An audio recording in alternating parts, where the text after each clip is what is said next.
इस जमाने में कहेंगे अरे पता नहीं और खाते आगे खर्चा करावे पहले तक नीचे हो। अरे बहन भाण जी घर पे आवे देवे ना 1 रुपया तो खर्चा कहाँ हो रहा साहब? अरे छोटी सारी घर पे आवे, अरे छोटी सारी घर पे आवे, दिन भर चले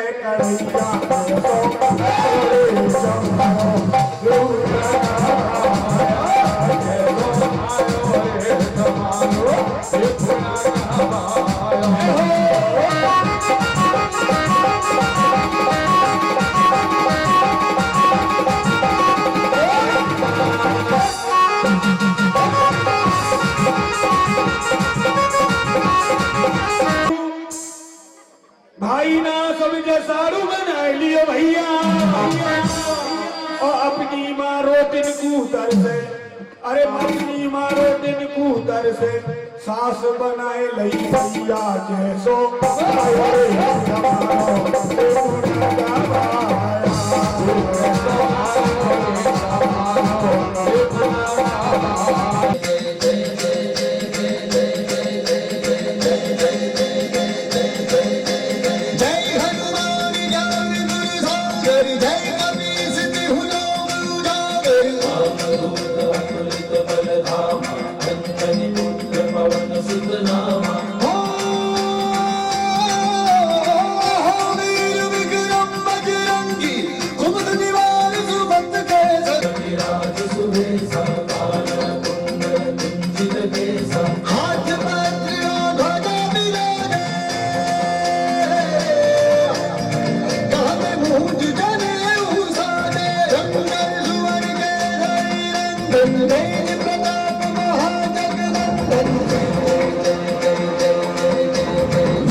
राम काज करिवे को आतुर रघु चरित्र सुनिब को रसिया, राम लखन सीता मन बसिया, राम लह दिखावा विकट रूप धर रंग जलावा,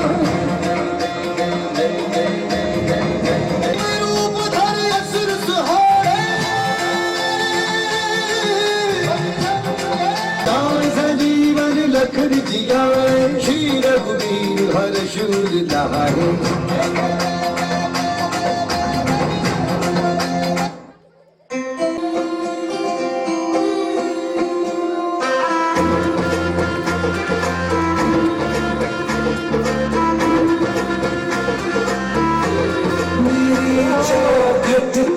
चल के आज चारों धूम आए हैं, बजाओ ढोल स्वागत में मेरे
सृष्टि के कण कण से पूछो तुमको खोने का दुख क्या है, कौशल्या के मन से पूछो। द्वार मेरे ये भागे आज इनके बाद जागे, बड़ी लंबी इंतजारी हुई रघुबर तुम्हारी तब आई है सवारी। संदेश आज खुशियों के हमारे नाम आए हैं, बजाओ ढोल स्वागत में मेरे घर नाम आए हैं। अपने मेरे श्री राम को ऐसी भक्ति ना देखी कहीं, नमन भक्त हनुमान को, नमन भक्त हनुमान को। जो केसरी के लाल मेरा छोटा सा ये काम, जो केसरी के लाल मेरा छोटा सा ये काम, मेरी राम जी से कह देना जय सिया राम। जो केसरी के लाल मेरा छोटा सा ये काम, मेरी राम जी से कह देना जय सिया राम। राम जी से कह देना जय सिया राम। मैं राम संग जपता तुम्हारा सदा नाम, मैं राम संग जपता तुम्हारा सदा नाम। राम जी से कह देना जय सिया राम। राम जी से कह देना जय सिया राम।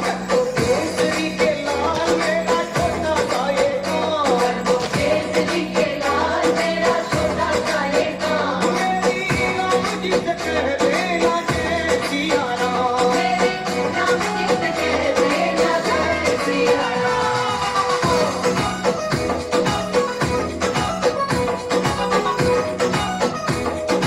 जय सिया राम। वीरहीन के सहारे महावीर तुम हो, दीन वीर के सहारे महावीर तुम हो।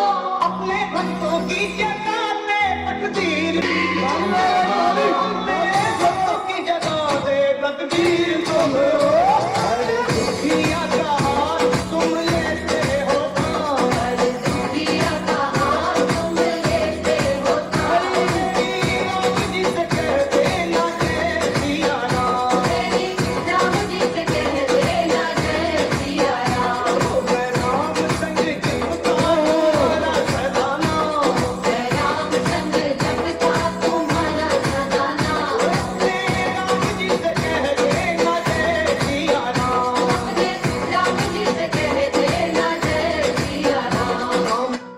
जय जय जय बजरंग बली, जय जय जय बजरंग बली, ओ जय जय जय बजरंग बली, जय जय जय बजरंग बली, जय जय जय बजरंग बली, जय जय जय जय जय जय बजरंग, जय जय जय जय जय जय जय बजरंग बली, जय जय जय जय जय बजरंग बली।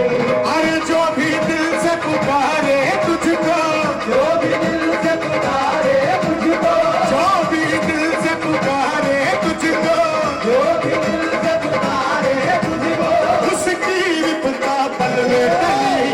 जय जय जय बजरंग बली, जय जय जय one, two, three, one.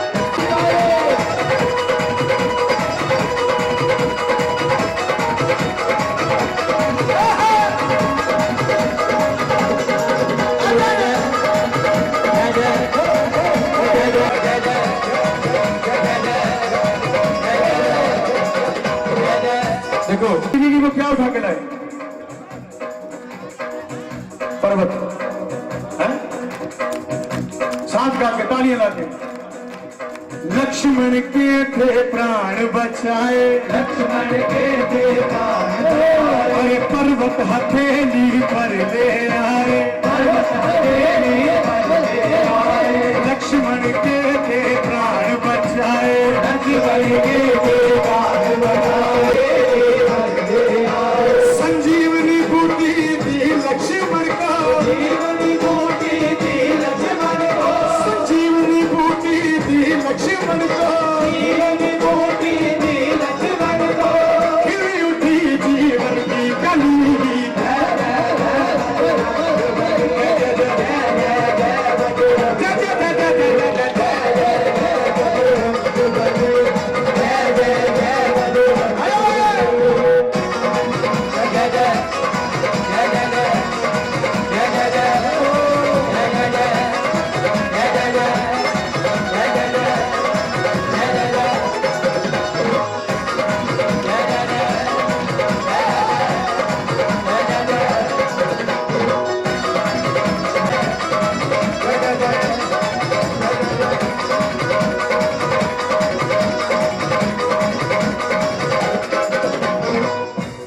Ravan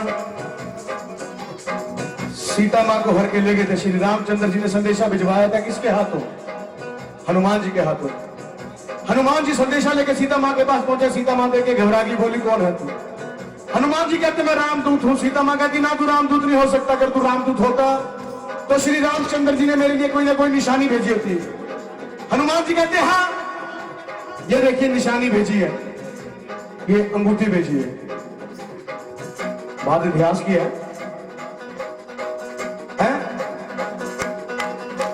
अरे राम जी ने संदेशा भिजवाया, राम जी ने संदेशा भिजवाया, राम जी ने संदेशा भिजवाया। वो सीता मां को यकीन न आया, सीता मां को यकीन न आया, सीता मां को यकीन न आया। अरे राम जी ने संदेशा भिजवाया, राम जी ने संदेशा भिजवाया। सीता मां को यकीन न आया, सीता मां को यकीन न आया। अब हनुमान ने राम अंगूठी, अब हनुमान ने राम अंगूठी, अब हनुमान ने राम अंगूठी, अब हनुमान ने राम अंगूठी। सीता माता की रख दी कली,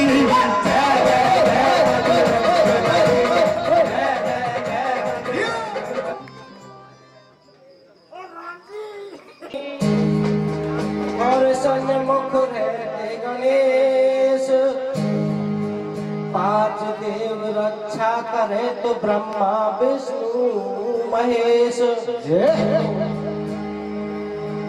शिव समान दाता नहीं,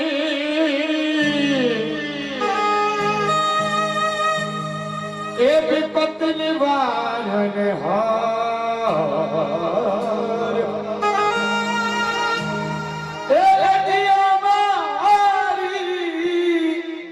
राखियो श्री नंदीपति आशीर्वाद। सभी माताओं से बैठ जाए, जाए नहीं? हाँ।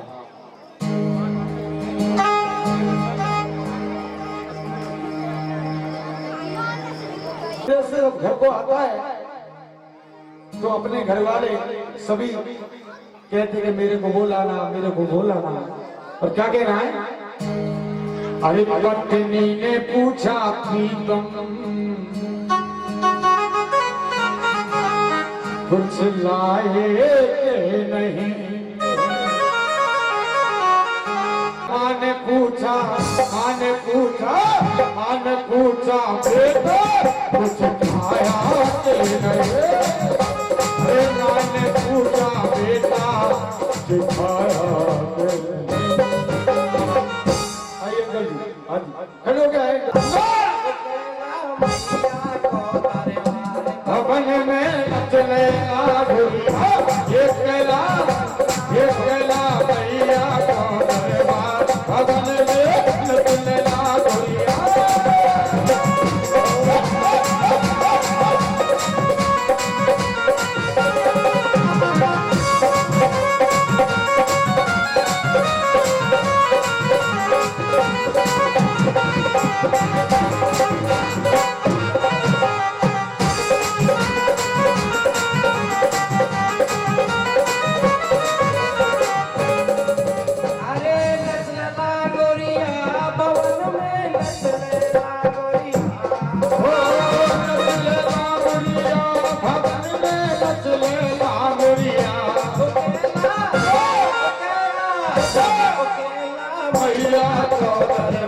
भवन में नचले आधुरिया, ये कैला भैया को दरबार। भवन में नचले आधुरिया।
एक हाजिर हो भैया।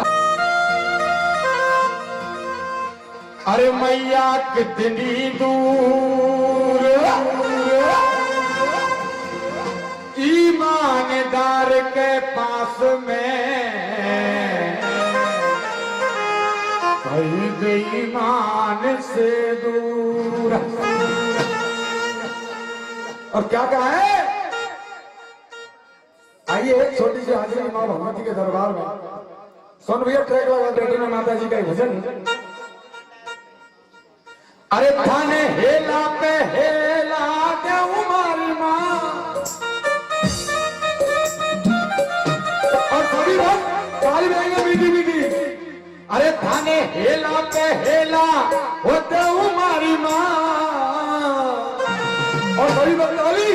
सोनारा झांझर बाजेला बाबा में बेजर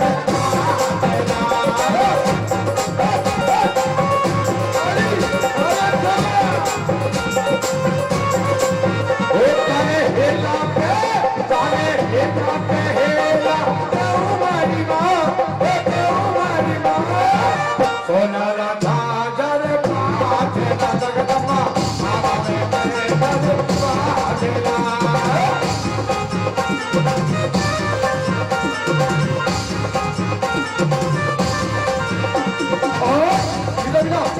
जितनी भी देवियों का जो विकास है कवि ने क्या रचना की है?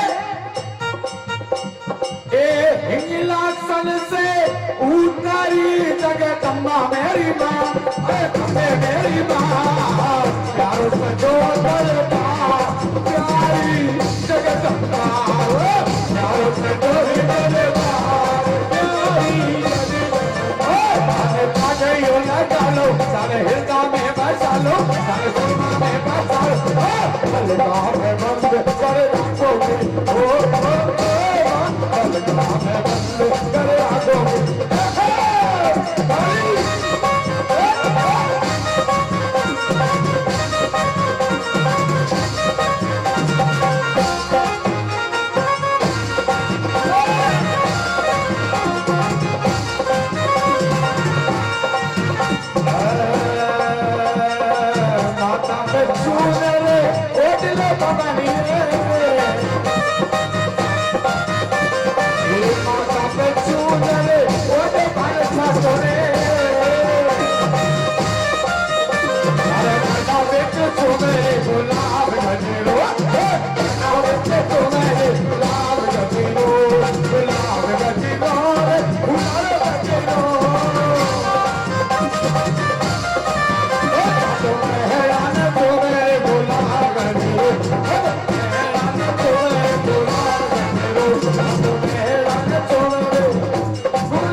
आज तारा रानी की कथा कर आपके यहाँ हर साल जागरण होता है, हर साल। ऐसा मत कहना कि उन्होंने ऐसा सुनाया और तुम्हारे ऐसा होगा भाई, जो जिससे जैसा करती थी। और दोनों रोजाना मंदिर में जाकर के 5 भेंट भैया को सुनाती थी। समय बीतता जा रहा था, दोनों बहन धीरे धीरे बड़ी होने लगी। और कम कर दो ईगो। दोनों बहन धीरे धीरे जब बड़ी हो गई तो एक दिन की बात, अष्टमी का दिन था, चैत्र मास की अष्टमी, जो अब आई थी अभी कल। अष्टमी का दिन दोनों बहनों ने व्रत किया और बार की तरह दोनों बहनों ने व्रत किया। तो बड़ी बहन तारा ने रुक्को से कहा कि रुक्को, जाकर के बाजार से पूजा की और फलाहार की और प्रसाद की सामग्री लेकर गया हो। छोटी बहन रुक्को हर बार की तरह बाजार जाती है, बाजार से सभी सामग्री, पूजा की, फलाहार की, प्रसाद की सभी सामग्री खरीद लेती है और वापस अपने घर को जाने लगती है। उसी समय उसकी नजर एक हलवाई की दुकान पे पड़ जाती है। हलवाई की दुकान पे जब नजर पड़ती है तो वहां मछली के पकोड़े बनाए जा रहे थे। मन ऐसा हो गया, मन ऐसा करने लगा कि कुछ भी हो जाए मैं इन पकोड़ों को खाऊंगी।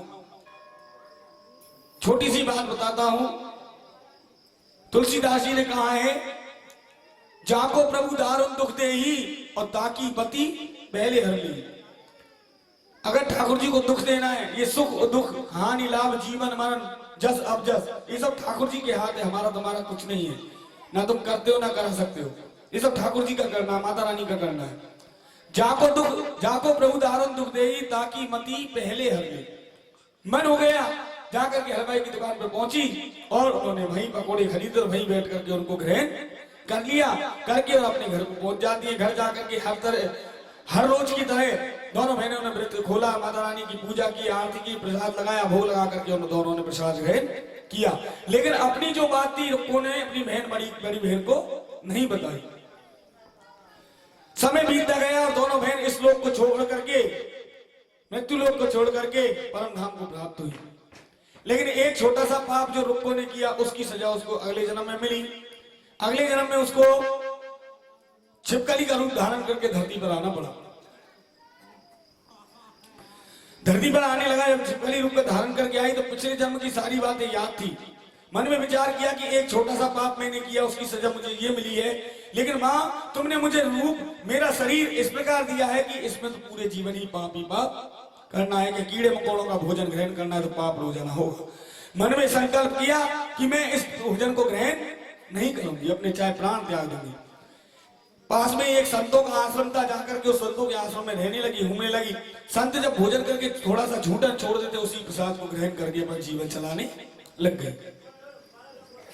एक दिन की बात, सभी संतों ने मिलकर के एक बहुत बड़े यज्ञ का आयोजन किया और दूर दूर से बहुत संत आए। सभी ने मिलकर के यज्ञ का आयोजन किया। एक बड़े से कढ़ाई में खीर का प्रसाद बनाया और प्रसाद बना करके सभी अपने यज्ञ में लग गए। यज्ञ प्रारंभ हो गया, जोर जोर से मंत्रोच्चार होने लगे, अग्नि धड़कने लगी, जोर जोर से हवन होने लगा, यज्ञ होने लगा। उधर इंद्र का सिंहासन डगमगाने लगा। इंद्र ने मन में विचार किया कि ये क्या हो रहा है। पहले जैसे आज कुर्सी की लड़ाई है ना, ऐसी कुर्सी की लड़ाई पहले भी थी। ये कुर्सी की लड़ाई तो बहुत पहले से चलती आ रही है। तो सिंहासन डगमगाने लगा तो इंद्र ने मन में विचार किया कि ये तो गलत हो रहा है, कुर्सी चलेगी तो क्या मतलब। बाज का रूप धारण करके एक बियाबान जंगल में गया। जंगल में जाकर के अपनी चोंच में एक मरे हुए काले विषैले सर्प को दबाया और ले जाकर के उस चुपचाप जाकर के उस खीर के प्रसाद में उसे डाल दिया। इसको डालते हुए किसी ने नहीं देखा, लेकिन उस छिपकली ने डालते हुए देख लिया। मन में विचार किया कि अगर इस प्रसाद को जो भी संत ऋषि महामुनि ग्रहण करेंगे उनकी मृत्यु हो जाएगी। पाप करने वाला जितना भागीदार होता है उससे ज्यादा ही भागीदार वो होता है जो उस पाप को बैठ करके वहां देखता है। जहां तक प्रयास करें कि पाप हमारे सामने नहीं हो, और अगर हमारे बस से अगर वो बाहर है कि हम उसको नहीं रोक सकते, तो उसको देखना भी महापाप होता है, वहां से उठकर चले जाना। मन में विचार किया कि मैं कैसे क्या करूं। मन में छोटा सा एक विचार आ गया, माता रानी कृपा हुई। जैसे ही सभी संत यज्ञ से पूर्ण होकर के वहां आए, जैसे उनके सामने छिपकली ने अपने शरीर को दीवार से छोड़ा और जाकर के उनके सामने उस खीर के प्रसाद में गिर गई। संतों ने देखा, छिपकली तूने कितने ऋषि संत मुनियों का प्रसाद खराब किया है, बुरा भला कहने लगे। ले जाकर के उस कढ़ाई को जब खेत में उल्टा किया तो वहां उसमें नीचे तले में काला विषैला मरा सिर पड़ा हुआ था। देख करके ऋषियों ने कहा अगर आज ये छिपकली अपनी जान नहीं देती तो हम सभी की जान चली जाती, मृत्यु हो जाती। सभी ऋषियों ने आशीर्वाद दिया और माता रानी से भगवान से प्रार्थना की कि इस जो छिपकली है इसके जीव की सदगति करे। संतों का आशीर्वाद बहुत बड़ा होता है, संतों का आशीर्वाद बहुत बड़ा होता है, लेकिन होना चाहिए संत, साधु ही होना चाहिए, स्वादु नहीं, स्वादु नहीं, साधु, साधु ही हो। आशीर्वाद मिला, मैया की कृपा हुई। एक राजा के यहां पुत्री का जन्म हुआ। राजा ने अपने राज्य में से सभी बड़े बड़े ऋषि मुनियों महामुनियों को बुलाया, ब्राह्मणों को बुलाया, विद्वानों को बुलाया और कहा कि देख करके बताएं, कुंडली देखकर बताएं कि हमारी पुत्री की भाग्य में क्या है। नामकरण के लिए बुलाया। देखा तो सभी में विचार विमर्श करके कहा कि महाराज ये जो पुत्री आपने यहाँ जन्म लिया है ये आपके लिए बहुत ही सौभाग्यशाली होगी और इसका नाम राजकुमारी तारका होगा। बड़ी प्रसन्नता हुई राजा को। समय बीतता गया, धीरे धीरे 2 साल की वो पुत्री हो गई। 2 साल बाद पुनः राजा के एक पुत्री का जन्म हुआ। उसी प्रकार सभी संतों को बुलाया, महात्माओं को, विद्वानों को बुलाया। सभी ने कुंडली बनाई, कुंडली बना करके देखा और कहा कि महाराज अगर बुरा नहीं माने तो बात कहें कि बोलिए कि ये जो पुत्री ने जन्म लिया है ये आपके राज्य को नष्ट कर दे, तो इसका क्या है कि इसको मरवा दीजिए। राजा ने कहा सुनो, चाहिए मेरे राज को नष्ट कर दे, मुझे नष्ट कर दे, लेकिन मैं इसकी हत्या ना कर सकता हूं ना करवा सकता हूं। और कोई उपाय हो तो बताएं कि ऐसा करो राजन कि इसके बराबर तोड़ करके हीरे जवाहरात मोती सोना चांदी रुपया इसके बराबर तोड़ करके और एक संदूक में रखकर तो इसको जल में प्रवाहित कर दो। राजा ने ऐसा ही किया, प्रवाहित कर दिया। धीरे धीरे वो संदूक जा रहा था और दूसरे किनारे पर एक हरिजन स्नान कर रहा था। स्नान करते करते उसको संदूक दिखा, उसने संदूक को लिया, देखा तो वाह कितना सारा पैसा धन दौलत आई है और उसके साथ में छोटी सी कन्या, बड़ी सुंदर कन्या थी। मन में विचार किया कि भगवान ने, माता रानी ने मुझे, मेरे पुत्र पुत्री नहीं है, संतान नहीं है, तो मुझे कन्या दे दिए। साक्षात लक्ष्मी मेरे घर आई है। घर ले जाकर के अपनी पत्नी को दिया। पत्नी से कहा कि ये लक्ष्मी है, क्योंकि इतना धन दौलत लेकर के आई है तो क्या है, लक्ष्मी है। बड़ी भाव से प्यार से दोनों ने उसे पाल पोस कर बड़ा किया। उधर राजा की पुत्री तारा भी बहुत बड़ी हो गई। राजा ने सभी के सहयोग से मिलकर के अपनी पुत्री का विवाह किया और जो विवाह किया वो अयोध्या के राजा हरिश्चंद्र के साथ। किस्मत देखिए कि जो हरिजन है उसने भी अपनी पुत्री का विवाह उसी अयोध्या में हरिजन के घर कर दिया। कहते हैं ना कि समय को भरोसो कोनी कद पलटी मार जाओ। समय है कैसा भी हो, आज जिस पर तुम घमंड करते हो, किस चीज पर घमंड करते हो, तुम्हारे पास धन है, पैसा है, ये तो बहुत दूर की चीज है।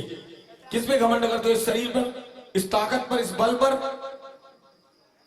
इसमें सिर्फ एक अंश है और तुम्हारा कुछ भी नहीं है। वो अंश जिस दिन निकल गया, वो अंश का नाम क्या जानते हो? क्या है? आत्मा। आत्मा सो ही हर आदमी के अंदर विराजमान है ठाकुर जी, हर आदमी के अंदर। कहते ना आत्मा सो ही परमात्मा। किस चीज का घमंड है? समय बदल गया, उसका विवाह भी हो गया। अब जो रुक्को है, रुक्मण है, उनकी सास रोजाना महाराज की सफाई करने जाती थी। एसके स्टूडेंट से मेरा निवेदन है, मुझसे बिना मिले जाए नहीं, वेट करें, इंतजार मेरा। हाँ, फिर उसकी सास रोजाना महल में सफाई के लिए जाती थी। एक दिन सास की तबीयत खराब हो गई तो बहू से कहा कि रुक्मण, आज मेरी तबीयत कुछ खराब है, जाकर के आप महल में सफाई कराओ। उसने वहां किया और जाकर के महल में सफाई करने लगी। उधर रानी तारावती अपनी अटारी से ऊपर से देख रही थी कि पता नहीं जाने और दिन कौन बुढ़िया औरत आती है, आज पता नहीं जाने कौन आया। जाकर के नीचे पहुंची और कहने लगी आप कौन हो? जैसे ही अपना चेहरा रुक्को ने महारानी की तरफ किया तो महारानी की आंखों में आंसू आ गए। रुक्को ने कहा कि महारानी आप क्यों रो रही हो? एक निगाह से देखने लगी। जब ज्यादा निवेदन किया तो कहने लगी कि बहन। जब बहन शब्द कहा तो रुक्को ने कहा महारानी मैं तो एक बहुत छोटी औरत हूँ, आप मुझे बहन कह रही हो, ये मेरे लिए बहुत बड़ी बात है। रानी कहा तुम मेरी बहन ही हो। जब सारी बातें बताई, पूर्व जन्म की जब सारी बातें याद कराई तो उसको अपनी सारी बातें याद आ गई।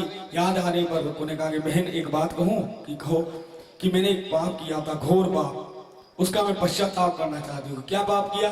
तो उसने जो पाप किया वो अपनी बहन को बता दिया। इसका क्या पश्चाताप है? कहा कि पश्चाताप यही है कि अब की बार चैत्र की जो अष्टमी आए उस अष्टमी का व्रत करना, 9 कन्या और 2 लांगुर, 11। आप भोजन कराते हो अष्टमी नवमी को? कितने कराते हो? 9 कन्या और 2 लांगुर। बहुत से लोगों की समझ होती है कि 9 कन्या और 1 लांगुर कोई कराए। 1 को नहीं 2 को कराया करो। अगर नहीं कराते हो तो आगे ध्यान रखना, 2 लांगुर को भोजन कराए। और ज्यादा संख्या हो जाए तो उसकी कोई दिक्कत नहीं है। जितने ज्यादा कन्याओं को भोजन कराओगे, नहीं कम से कम 9 और 2 लांगुर कि अष्टमी का व्रत करना, 9 कन्या और 2 लांगुरों को भोजन कराना, श्रद्धा अनुसार उनको दक्षिणा देना, फल जरूर हाथ में देना। बिना फल के कन्या भोजन पूरा नहीं माना जाता है, जब तक फल उनके कन्याओं के हाथ में नहीं दोगे। सुनने की बातें हैं, आगे आपने बहुत जागरण सुने, कथा सुनी, आपको बता दी होगी, आप सभी ज्ञानी है, लेकिन मेरा काम है जो मैं आपको बता रहा हूं, फल देना। और सुनो, शाम को अष्टमी जब प्रारंभ व्रत करें, पहला व्रत, उसी दिन एक माता रानी का जगराता अपने घर कराना। उसने कहा कि महारानी बहन, मैं और सारे काम तो कर सकती हूँ, लेकिन ये जागरण की बात में मुझे कुछ संकोच है। कि क्या? कि महारानी मैं हरिजन के घर से हूँ और मेरे घर भगत जागरण करने नहीं आई। महारानी ने विचार किया कि सत्य बात, तो उसका निराकरण ये है कि भगत जी के यहाँ जाना, पीले चावल हाथ में लेना, एक नारियल लेना, उसमें दक्षिणा रखना, और निमंत्रण देने जब जाओ तो भगत जी से कहना, भगत जी जब ऐसी अगर कोई बात आए तब कहना कि भगत जी मेरे घर उस जागरण में इस राज्य की महारानी तारावती आएंगी। जैसे कहा जैसे किया, पहुंच गई। भगत जी से कहा, भगत जी ने कहा ना हम नहीं आते तुम्हारे घर जागरण। भगत जी ने कहा कि तुम जो जागरण कराना चाहो मेरे घर में दक्षिणा दे जाओ, तुम्हारे नाम का जागरण मैं अपने घर कर दूंगा। भगत जी ने जब कहा तो रुको ने कहा कि भगत जी मेरे घर इस राज्य की महारानी तारा आएंगी। भगत जी ने कहा जब तारा महारानी आ जाएंगे तो हमें उनको से डर, पहले तो देश में निकाला तारा महारानी को होगा, उसके बाद हमें होगा। इन सारी बातों को एक राजा का गुप्तचर सुन रहा था। गुप्तचर बहुत होते थे पहले। ये जो कहावत सुनी है ना आपने कि दीवारों के भी कान, दीवारों के कोई कान नहीं होते। कभी देखा किसी ने कान होते? कहीं बने हुए देखे कान? पहले सत्य बात थी कि दीवारों के कान होते थे। वो कान कौन से थे? एक गुप्तचर होते थे कान। कौन होता था? गुप्तचर। राजा महाराजाओं के गुप्तचर नहीं होते थे, हर परिवार में एक गुप्तचर होता था, हर आदमी का एक गुप्तचर होता था। उसने राजा से कहा, तो राजा ने कहा कि ये तो ठीक है, तुम जाओ। राजा ने मन में विचार किया, अगर महारानी उसके घर जाएंगी तो हमारी तो नाक ठीक है। समय आया अष्टमी का दिन। रुक्को ने सुबह से ही स्नान ध्यान किया, माता रानी की पूजा की, पश्चात कन्याओं को भोजन कराया, लांगोर को भोजन कराया, श्रद्धानुसार दक्षिणा और फल दिया। शाम को जागरण के लिए भगत जी आ गए। 5 बज गए, 6 बज गए, 7 बज गए, 8 बज गए। राजा ने क्या किया, शाम को अपनी उंगली में एक चाकू से चीरा लगा लिया, और जब दर्द कम हो तभी उसमें नमक डाल देता, जिससे नींद 9 बज गए, लेकिन राजा को नींद नहीं आई। महारानी ने कहा कि ये तो गलत हो रहा है, अगर मैं नहीं गई तो उसका विश्वास टूट जाएगा। तो माता रानी के चरणों में ढोक दिया, वंदन किया, माँ अगर आज मेरा विश्वास टूट गया तो तुम्हारा भी विश्वास टूट जाएगा। मैंने तुम्हारे भरोसे पर उसको विश्वास दिया है। माता रानी ने विनती स्वीकार की, विनती स्वीकार की, और राजा को नींद आ गई। राजा को नींद आते ही महारानी एक शॉल ओढ़ करके महल से द्वार से बाहर आती हैं और पहुंच जाती हैं जागरण में। बड़ी धूमधाम से मैया का जागरण हुआ, बड़ी धूमधाम से जागरण हुआ। जागरण के पश्चात मेहंदी लगाई गई मैया को। अब भी मेहंदी लगाएंगे मैया को। मेहंदी के बाद भोग लगाया गया, भोग के बाद आरती की गई, और आरती के बाद प्रसाद दिया गया। रानी को जब प्रसाद दिया तो उसने लेकर के प्रसाद अपने झोले में थैले में रख लिया और दोबारा हाथ कर दिया। भाई अभी तो आपको प्रसाद दिया कि ये तो उनका है महाराज का, ये तो जब क्यों ऐसा क्यों हुआ? चाहती तो महारानी छुपा भी सकती थी, उन्होंने सोच लिया कि भाई अभी तो राजा जगेंगे ही नहीं, चुपचाप जाके वही महल में पहुंच जाओ। लेकिन नहीं, पहले कभी भी औरत अपनी पत्नी पति से झूठ नहीं बोलती थी, लेकिन आज हर औरत झूठ बोलती है। हर, ये मत कहना कि हम नहीं बोलते, इस बात के भरोसे में बिल्कुल मत रहना, बुरा मानो तो 56 बार मारो। कोरोना के टाइम पतिदेव ने कहा, कोरोना नहीं सॉरी, वो जो नोटबंदी हुई थी, हाँ नोटबंदी के टाइम पे, कि भाई उससे पहले पतिदेव पूछते थे भाई खर्चा नहीं है कुछ घर में, अरे मेरे पास खाते हैं मैं, और जब सुन लिया शाम को कि नोट बंद, तब कह सुनो अपने पैर दबाऊ आ रहे हैं, ओ पनीर की सब्जी बन रही है फर्स्ट क्लास, कैसा सुनो मेरे पास 10,000, सत्य बात है, ऐसा हुआ था। अब प्रसाद ले लिया और वहां से प्रस्थान किया। उधर राजा की नींद खुल गई, घोड़े पे सवार होकर के राजा उधर से चलते हैं, बीच रास्ते में आकर दोनों राजा और रानी घोड़े से उतर के राजा ने कहा कि महारानी ठहरो।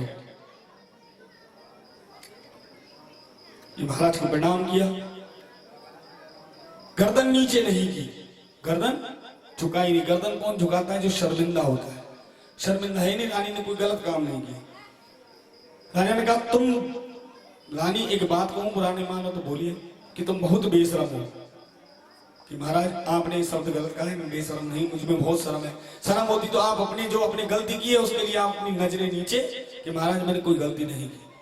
कहा नहीं थी कि महाराज मैंने पूरी बात बताई कि मैंने ऐसे वचन दिया था, उसके यहाँ जगराते में, माता रानी जगराते में गई थी और आपके लिए प्रसाद भी लेकर के आई हुई।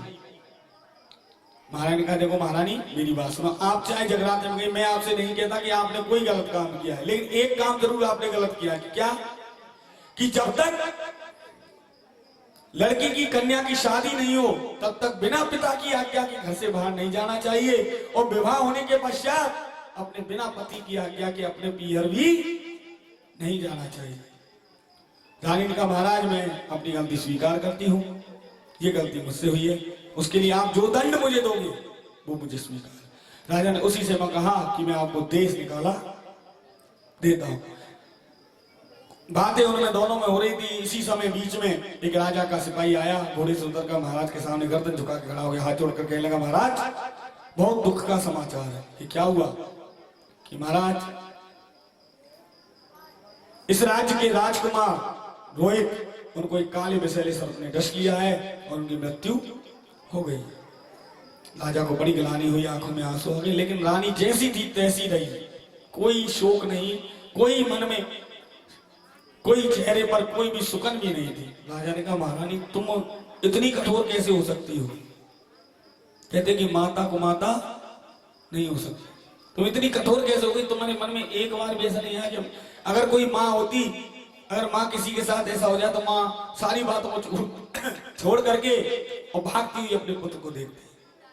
कुछ जवाब नहीं दिया, चुपचाप रही, मौन धारण। बस एक ही बात कही कि महाराज मैं आपसे एक निवेदन करना चाहती हूँ। बोलो। कि आपने मुझे जो दंड दिया है वो दंड मुझे स्वीकार है, लेकिन मैं एक बार अपने पुत्र का चेहरा देखना चाहती हूँ। राजा ने कहा चलो ठीक है, पुत्र तो तुम्हारा ही थे। दोनों राजा रानी महल में पहुंच जाते हैं। सौल को जब चद्दर को हटाया तो पूरा शरीर जहर से पीला नीला पड़ा हुआ था। रानी के चेहरे में मुस्कान आ गई। राजा ने कहा अरे ये क्या, तुम मुस्कुरा रही हो, तुम्हें अब भी विश्वास नहीं है? राजा ने कहा मुझे लगता है कि तुम पागल, पुत्र का शोक में तुम्हारा दिमाग डिस्टर्ब हो गया है, खराब हो गया है। रानी के चेहरे में बुरी मुस्कान थी। राजा ने कहा कि महारानी 3 बार उनको हिलाया तब होश आए। क्या हुआ महाराज? कि ये देखो क्या हो गया? कुछ भी नहीं हुआ, हमारा बेटा सो रहा है, गहरी नींद में सो रहा है। राजा ने कहा सो नहीं रहा है, ये तो मर गया है। कि महाराज मुझे पूर्ण विश्वास है, जिसके जागरण में मैं गई थी मेरे साथ ऐसा अन्याय। राजा ने कहा अच्छा इतना विश्वास? कि हाँ तो अगर तुम्हें आज इसमें विश्वास है तो तुम मेरे पुत्र को जीवित करके दिखा दो कि महाराज मैं कोई देवी नहीं हूं, मैं कोई जादूगरनी नहीं हूं, मुझे तो सिर्फ उस पर, तो फिर ये कैसे होगा कि तुम्हें भी उस पर विश्वास करना होगा। कि विश्वास कैसे करूं कि महाराज अगर मैं सही हूं, मैं अगर पतिव्रता हूं, तो जिसके जागरण में मैं गई थी उसके आपको दर्शन करा सकती हूं। राजा ने कहा अच्छा ठीक है, चलो मान लेते हैं, करा। इसी रानी ने माता रानी का आह्वान किया, मां को पुकारा तो मां सिंह में सवार होकर के साक्षात रूप में दर्शन देने के लिए आती। बोली सच्चे। राजा की आंखें चकाचौंध हो गई, देख करके मूर्छित होकर जमीन पर गिर गए। मूर्छा खोलने पर खड़ा हुआ, मां के चरणों में प्रणाम किया, वंदन किया, कहा मां मैं बहुत पापी हूं, मां मुझसे भूल हुई है। कि राजन तुमसे भूल नहीं है, तुम अब तक अज्ञानी थे, आज तुम्हें ज्ञान प्राप्त हुआ। मांगो राजन, क्या वरदान मांगते हो? कि मां एक पिता के लिए उसका पुत्र बहुत बड़ी बात होती है। इतना बात कहा तो कहा कि राजन अपने पुत्र को 3 बार आवाज लगाओ। ये 3 बार की प्रथा बहुत दिन से चल रही है, उस जगह जाकर भी 3 बार आवाज लगाई जाती है। जब तीसरी आवाज दी कि बेटा रोहित, तो रोहित अपनी जमीन से ऐसे खड़ा हुआ, आंखों को मसलते हुए जैसे गहरी नींद से जागा। राजा की आंखों में खुशी की आंसू आ गए।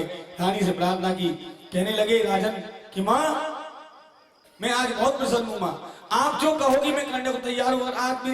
आज मेरे आप प्राण भी लेना चाहोगी तो मैं सहर्ष अपने प्राण आपके चरणों में दे दूंगा। माता रानी ने एक परीक्षा लेना वही चाहा, एक परीक्षा ली राजा की कि देखते हैं कितना विश्वास करता है।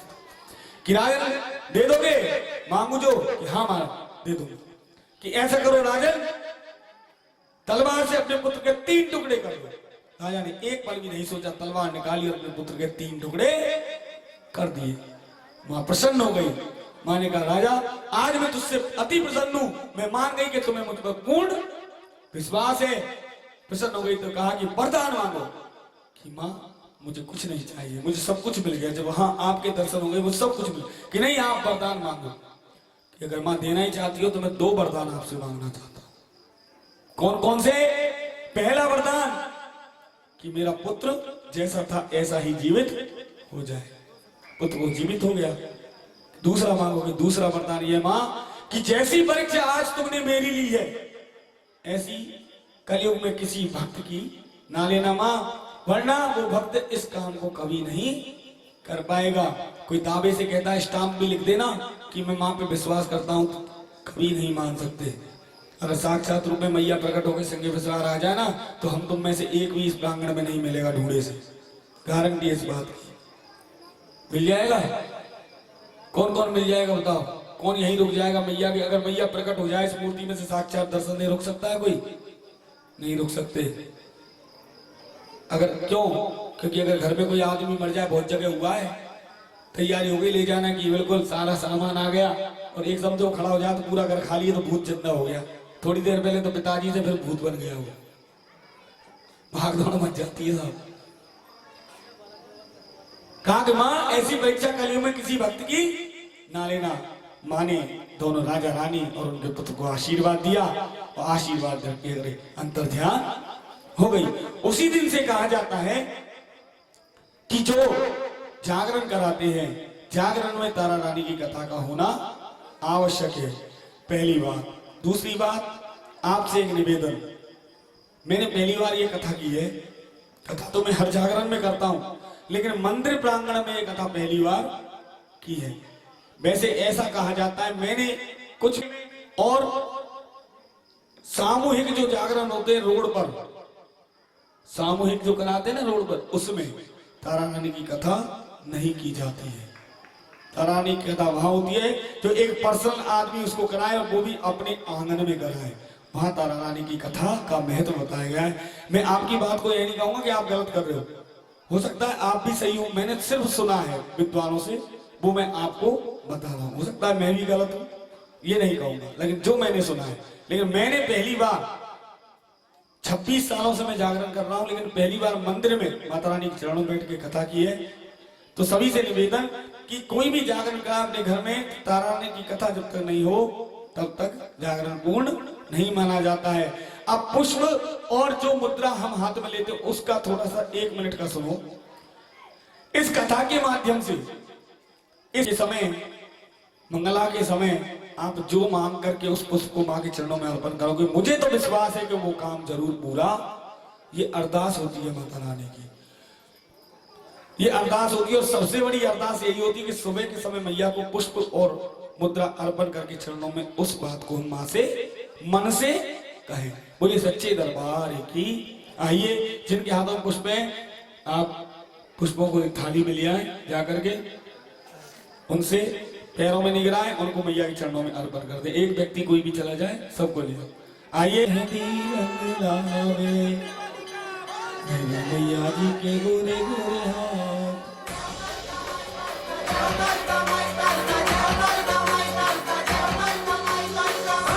से बरसों ने गौला पहनी है मुंडों की माला। आज नहीं तीनों लोगों में इधर की बिजली कड़की जब तलवार उठाई।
का ताली बजा के महाकाली और काली मैया कोई कहता है न मर घटवाड़ी। एक बात होगा काली महाकाली के जो कोई रूप है महाकाली का आपने बच्चे में देखा होगा महाकाली का। कोई कहता हम साड़े यारी सुन ले चौगन्नन बड़ी माँ तेरी सुन ले चौगन्नन बड़ी माँ तेरी आजा संकट तोड़ेगा। एक बार ताली बजा के सुंदर सी ताली के लिए और ताली भैया श्री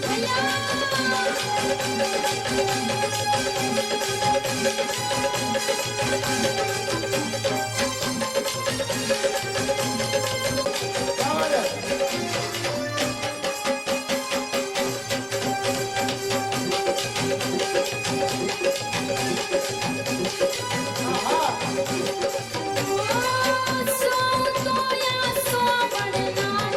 ऐसे नहीं ताली बजा के और ताली बजा के ये कोई भी महाकाली का है वो आपने कदम प्रेम देखो हुआ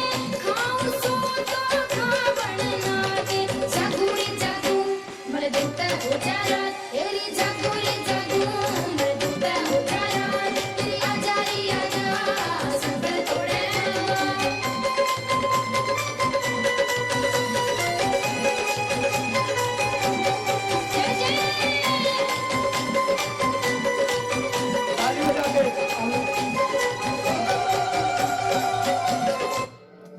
एक बार ताली बजा जरा काली मैया के लिए जरा सुंदर सी झांकी के लिए ओहो वो ताली मैया की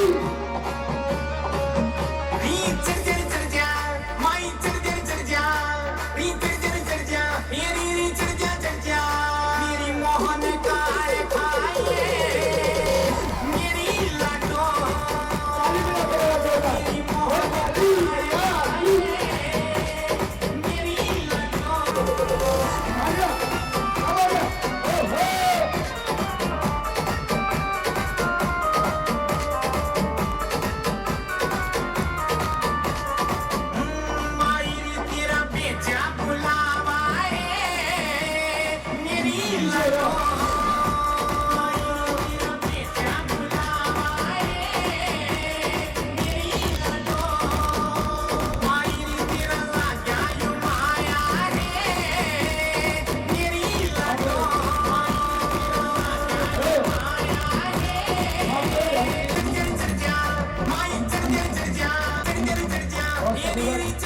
वो ताली मैया कभी मैं ताली ताली से कहा मैं तुम्हें कितने मिलियन करूँ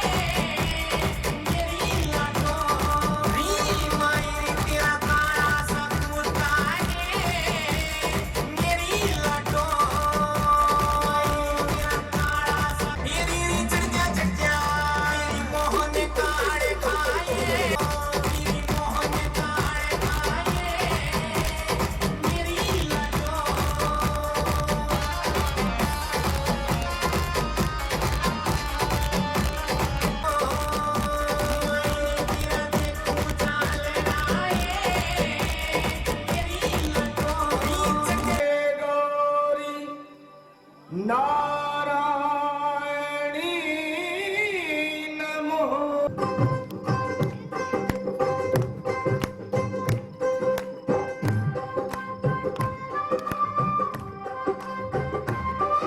सभी